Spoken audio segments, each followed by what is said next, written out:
वर राहायची, सगडाच्या लाटावर झुलायची, पाया खालची वाळू तुझ्या गालावरची लाज, तारकर्लीच्या लाटा देतात नवा साज.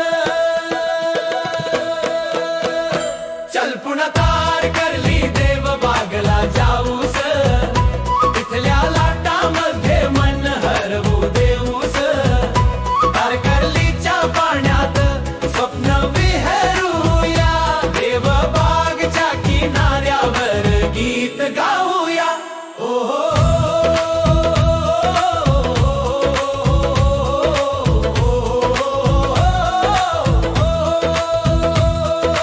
हातात हात धरून चालायचं तिथं, सूर्यास्ताच सोनेरी गाणं ऐकायचं तिथं, मशांच्या जाळ्यांना कहाणी सांगायचं आणि चांदण्यांच्या प्रकाशात लपून हसायचं.